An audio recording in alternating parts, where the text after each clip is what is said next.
მაგრამ ბატონ დავით, თქვენ მაინც ხო თქვით რომ ეს არჩევნები ჩატარდა. თუ კი ასე ტოტალური უსამართლობა ეს იმ დღეს კი არ ხდებოდა ბატონ. ეს ხდება წლები. ეს ხდება ერთი წელიას დაწყებულია. თქვენ ნახეთ ალბათ. ნანა ლეჟავას მიერ მომზადებული რეპორტაჟი, როგორ იყო ერთი წლის წინ ბატონმა უგულავამ ბატონმა სააგაშვილმა როგორ ჩაიყვანა ბათუმში ეს კოორდინატები, როგორ გაუშალა გუზარმაზარი სუფრა, რეგ წარმოთქვეს საზღვარგრძელოების შეჯამების წვადების უყელამ გადაიღეს სურათები. ეს ხო ეხლა ისე არ წაუყვანია უბრალოდ როგორც იტყვია ლამაზი თვალებისთვის არა ის ხალხი. ბუნებრივია ეს არის მათი მობილიზება ხდება, ტრეინინგები უტარდება ისრაელი ლაპარაკო, როგორი ლაპარაკო. სხვათა შორის თუ მათ არაფერი არასეთი არ უქნიათ. ყველა მე შემდგომ იგივე რეპორტაჟი უარყოფდნენ ამას. იზახდი რომ არა კაცო არ ყოფილი ვარ და არაფერი სააგაშვილი თვალით არ გვინახავს, ანუ სურათია გადაღებული. ეს დავამთავრე ორ სიტყვას ვიტყვი და დავამთავრე.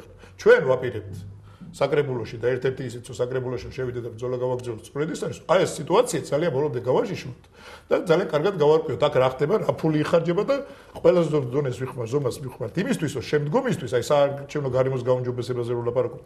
აი ეს მომენტი იქნას გაუნებელი ყოფილი. ამისთვის გავაკეთებთ ყველას. გასაგებია, ბატონ დავით, თქვენს ოპონენტს აქვს არგუმენტები იმისთვის, რომ არ დაიჯეროს რომ ეს არჩევნები ჩატარდა სამართლიანად და გამჭირვალე. ვერ გავუწვილებ იმედებს თქვენ, იმიტომ რომ მე მგონი არც აქვს ბატონ დავითს ეს იმედი, რომ რაღაცის გაშიშვლება არის საჭირო. ყველაფერი ისედაც ნათელია აქ, იმიტომ რომ საუბარი რაზე არის? არის საუბარი პარტიის მშენებლობაზე და ნებისმიერი პარტია შეუძლია აკეთოს იგივე თავისი შესაძლებლობებიდან და რეიტინგიდან გამომდინარე. საუბარი არის მხოლოდ და მხოლოდ აქტივისტებისა და მომხრეების აღნუსხვაზე და ეს არ არის ნამდვილად უნიკალური ნოუ-ჰაუ. იგივე შეერთებულ შტატებში ამას ქვია Get Out the Vote კამპანია, როდესაც ურეკავდა თხოვშენ მომხრეებს, რომ მოდით ვიყოთ მობილიზებულნი, თუ უჭერთ მხარს, დაუჭიროთ მხარი, მნიშვნელოვანია ეს არჩევნები. აი ეს ხდება. ამას მე მგონია რომ ყველა პარტია უნდა აკეთებდეს. და თუ ვიღაცა არ მოდის, ურეკავენ, რამე პრობლემა ხო არა გაქვს. არაფერი აქ დაფარული არ არის. თუ ვიღაცა მათ შორის ახდენს უკანონო ზეწოლას, ბუნებრივია ეს გამოსაძიებელია და ძირშივე არის აღმოსაფხრელი, მაგრამ უბრალოდ ახლა პარტიის მშენებლობაში მომხრეებთან არ კონდეს კონტაქტი და არ ეუბნეოდე რომ დღეს შენი მხარდაჭერა გვჭირდება.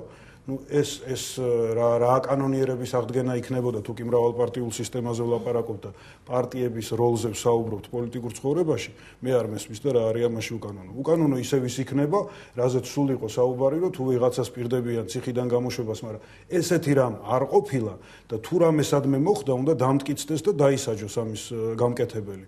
და არა ის რომ თქვა მომხრეს დაურეკო და უთხრა რომ თუ მომხრე ხარ და ეს წინასწარ კარდაკარ ყველა პარტია დადიოდა და ყველა ეკითხებოდა ვის უჭერთ მხარს. ახლა ულახtildeლად ვიტყვი.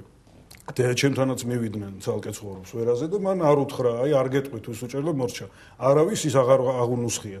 თუ ადამიანი ღიად ამბობს რომ მომხრე ვარ, მერე ხდება იმასთან რაღაცა ურთიერთობა, რომ როდის გჭირდება შენი დახმარება. ეს არის აბსოლუტურად ჩვეულებრივი პროცესი. მაშინ ბატონ დავით გითხოთ, იქნებ კონკრეტული ფაქტები გითხოთ. ყველა რომ ესე მაპატიეთ ერთად ვიტყვი. რაღაცა ზოგადი დაშინება რო არსებობდეს ქვეყანაში, ზერეთ ერთი მე მგონია რომ ეს ზრდასრული თბილისელი და არა მხოლოდ თბილისელი მოსახლეობის გარკვეული შეურაცხყოფა, ან უნდობლობა მაინც რომ ყველა მიიჩნიო დაშინებულად დაშანტაჟებულობად, მაგრამ ასე რომ ყოფილიყო, მოვიდოდა 100% ამ მრჩევლის და არა თქვა 50%. თან ამ 50%-დან ყველა მისცევდა ხმას ისე ყველა რო შეშინებული იყოს, მაგრამ არა მგონია რომ თქვენი მომხრე იგივე 19% ვინ ესმავს ყველას დაშინებას ხდება. იმ კონკრეტულად ზაგარგაძის მისთან მივიდეს და რა შეიძლება კონკრეტულ ფაქტს ძალიან ადვილი მოსაპოვებელია, ბატონო დავით და დარწმუნებული მზადებოდა და არაერთს წარმოგიდგენთ ამისას. იბოდო დამტკიცება უნდა ძალიან აპირ დამტკიცება დიდი არ უნდა შედით აგერ YouTube-ზე ეგრეთ წოდებული საიტი გეცოდინებათ სავსეა გადაღებულია. თუმცა ელაპარაკებიან ტელეფონით, რომ არ მოხვალ და შენ ჟულის ბედის მე აღარ შემაწუხო მეორე და მილიონი ასეთი კადრები არსებობს, ჩანაწერები არსებობს. უამრავია და ამას ყველაფერი დაიდება და ამას ყველაფერი ბოლომდე მიყვება. თუ გააქვთ ესეთი სამოწები, რა თქმა უნდა, უნდა მიყვეთ და მიხედოთ. ჟურნალისტებსაც ანგეტებული არა. თუ ვინმე კოორდინატორს ასეთი რამე წამოწდა, ეს არის არაერთს თარგეს მასიურად არაერთს წამოწდა თუ ეს კოორდინატორი ამას უნდა დამტკიცება. ეს კოორდინატორები საიდან ფინანსდებიან, საიდან ხდება ეს ფულის გადახდა ამათვის, როგორ სახელმწიფო ბიუჯეტიდან ხდება თუ ეს ყველაფერი ხდება ალიანსის კოორდინატორები ფინანსდებიან თუ არა. პარტიის ფულით ხდება თუ მერიის ბიუჯეტიდან, ამას გავარკვევთ. მაგი უნდა გავარკვევთ. მეუბნევით ღიად რომ ეს არის პარტიული თანხები. გაირკვევა ეს და პარტიას აქვს თავის თანხები და როდესაც ნახავთ იმიტომ რომ ფინანსება გაეზარდა ოპოზიციურ პარტიებს, ცოტა შეუმცირდა მართლ პარტიას. გასაგებია თუ კანონდარღვევა არ არის ერთი ამბავია, მაგრამ თუ არის არა წინასწარ ვერ ვიტყვით, იმიტომ რომ აქამდე მერის ფინანსები საერთოდ სად მიდიოდა ეს მერის ფული, გასაიდუმლოებული ხარჯავდნენ ათეულობით მილიონებს. საკრებულო არ არსებობდა პრაქტიკულად ამ ქალაქში იმიტომ რომ პრაქტიკულად ნოტარიუსის ფუნქციაც აღარ ქონდა. მგონი საერთოდ აღარ ეკითხებოდნენ, აღარაფერს. ყველაფერს საფუძვლო. როგორ არის უსაფუძვლო ნებისმიერ ჟურნალისტს კითხეთ, მერიიდან ერთი დოკუმენტის გამოთხოვა, თუ არის შესაძლებელი საერთოდ რამეზე ინფორმაციას თუ არ არის აბსოლუტურად დაყრდნება.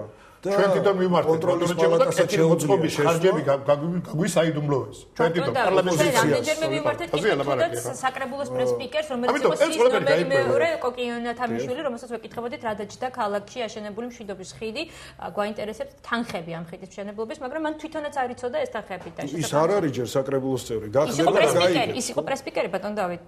მერის გავიგებთ ამის ყველაფერს. გარდა მე მინდა კიდე საარჩევნო ამაზე ვთქვა, ხალხაშორის პირველი რეაქცია სწორედაც ძალიან ხშირად არის ხოლმე ლაპარაკი, იცით, საქართველოს არჩევნებს თუ დავაკვირდებით საერთოდ მოყოლებული. ნუ ბოლო დროს სულ არის ლაპარაკი, რომ ეს არჩევნები ჯობდა წინას. იმის წინაზე ითქმებოდა, რომ ის იმის წინაზე ჯობდა. ის იმის წინაზე ჯობდა. კი, ახლა ასე რომ შევხედოთ, მაგალითად, ახლა ეუთოს დასკვნა, რომელიც გამოქვეყნდა და რომელიც ეხება პირველ დღეს, აი იმ დღეს ზუსტად ხმის მიცემის პროცედურებს. იქ წერია, რომ 20% ხმის დათვლის როდესაც მიდიოდა ხმის დათვლა. 20% ხმის დათვლისა უნებზე იყო ან ცუდი, ან ძალიან ცუდი. საპარლამენტო არჩევნების დროს იყო 22%. კი, 2% გაუმჯობესდა. მაშინ რატო თქვენ ალიანსმა რატო მიიღო ეს არჩევნები? ბატონო დავით, რატო თქვით რომ რატო განაცხადეთ რომ ეს არჩევნები შედგა? თუ კი ამდენი დარღვევა არსებობდა წინასწარ? ის დარღვევები დარღვევები თვითონ პროცედურები არჩევნების მომენტშიც იყო რა თქმა უნდა და ჩვენ შეიძლება ითქვას რომ 3 მანდატი ნატალი ამის გასაჯურებულია ეს ყველაფერი და ჯერ კიდევ არ არის დასრულებული მაგრამ 3 მანდატი დარწმუნებით გითხრა დავით საგანელიძის მაჟორიტარის თინა ხიდაშელის და ასევე მამუკა კაციტაძის პრაქტიკულად ეს არის წართმეული მაგრამ მოგებული თავის აი ესეც ხო არის აბსოლუტურად უსაფუძვლო არაფერი უსაფუძვლო არის გეტყვით ახლა ძღენ მარტივ არა არა ძალიან დიდი არგუმენტები იგივე საგანელიძეს დღეს მეც უსმინე და ვიცი რომ ბევრი რამე არ თქვა ისე როგორც სინამდვილეში მოხდა და რა ის როდესაც ლაპარაკია რომ მთელ რიგ უბნებზე მან აღმოაჩინა სხვაობა წინასწარ დარეგისტრირებულ ბიულეტენებსა და მერე ყუთში ჩაყრილ ბიულეტენებს შორის ეს მოხდა ერთადერთ უბანზე და ისიც მდივნის განმარტებით მას შეეშალა და ეს მდივანი იყო რესპუბლიკური პარტიის წევრი არა ჯერ ერთ უბანზე არ მოხდა დაისაჯოს თუ მართლა დამტკიცდება სასამართლოში დაჯარიმდეს ეს ადამიანი არა რომელიც წერს რომ მას დილას შეეშალა გაირჩევა სასამართლოში ის აპარტიის წევრია მაგრამ ერთი უბანი არ ყოფილა და რა თქვია შემეშალა კაცო შემეშალა 300-600 დაუწერა შემეშალა მიიტან სასამართლოში ამ საჩივარს ეს ერთადერთ უბანზე სადაც იყოს რამოდენიმე ასოთმაზე საუბარი დაახლოებით 50000 ხმიდან 43000 ხმიდან რომელსაც ვაკეში მიიღო მონაწილეობა მთელი ვაკის ასე ვთქვათ ორ ზონად გაყოფილ ვაკეში 40000-ზე მეტმა ადამიანმა მიიღო მონაწილეობა არა დაახლოებით 6-დან 7000 ხმამდე არის სხვაობა ამ ვაკის რაიონში არა მე გეუბნებით ბატონ საგანელიძეს აქვს წაგებული დაახლოებით 500 ხმით რაზეა ლაპარაკი თვითონობას აქვს მნიშვნელობა გარდა ამისა იგივე ბატონ საგანელიძესთან უამრავი არის თინის ხიდაშესთან არის 1000-ზე მეტი მამუკა კაციტაძესთანაც და ბატონ საგანელიძესთანაც არის 700-ზე მეტი ბიულეტენები როგორც აი მაგალითად არის 3 ბიულეტენი წარმოიდგინეთ ვაკეზე საბრუტალოს მოსახლეობა მოდის არჩევნებზე შემოხაზა მერი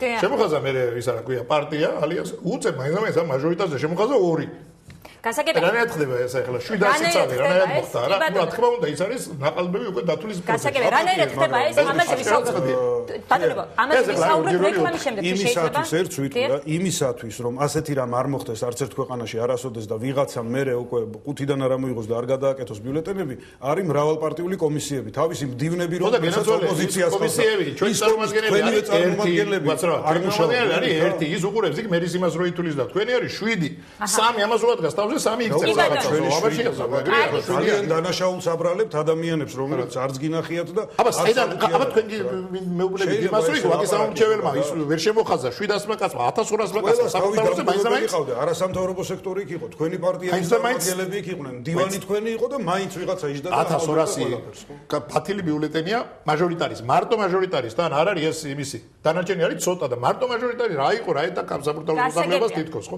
ცხადია რა ნაყალბები არის და ნაჭარი მოვიდეს მათი კომისიის წარმომადგენელი და მან თქვას რომ მის თვალწინ ასეთი რამე ზოგიერთ კომისიაზე გავაგრძელოთ საუბარი უფრო დეტალურად ბატონ დავით თან თითო ერთი ადამიანი რა ქნას ეხა ითulis როგორც გეუბნებია ხალხი ითulis იქ ჩართულია მერის პროცესში აი უბანში ხმები მერეთ მაგიდასთან ზის რამოდენიმე კაცი და იქ ხდება გამოცხადება ვინ ვის მისახმა კი ბატონო მაგრამ ასე არ არის აი როგორ უნდა იყო ძალიან მარტივად არის უნდა დაბრმავდეს ეს ადამიანი იქ არ ხდება ისე ის ეგროზიზა თქვა ითულება მერის ბიულეტენი და ის მაჟორიტარი და ის გადადებულია იქით სხვაგან იქ რა ხდება ის ამას ვერ უყურებს და ეს აქ ხდება და ერთ მაგიდაზე დევს ეს ერთ მაგიდაზე არ არის არა არა ისდებს სულად ზარკი. ეხლა ვერ მიადევნებს თვალყურს ერთი ადამიანი, როცა იქ 7 სხვა არის. კი ბატონო, გავაგრძელოთ ბატონო ამ თემებზე საუბარი. ჩვენ გავაგრძელოთ ამ თემებზე საუბარი, კიდევ უფრო მე მგონი უფრო მეტი დეტალები გამოიჩინებოდა და ვისაუბრებთ ამაზე. თუმცა ეს ძალიან მნიშვნელოვანია, როცა აი ასეთ სიტუაციებში ვილაპარაკებთ, თუმცა რეკლამის შემდეგ გადაცემაში რეკლამის დრო და ჩვენ დავბრუნდებით დაბოლოდეთ.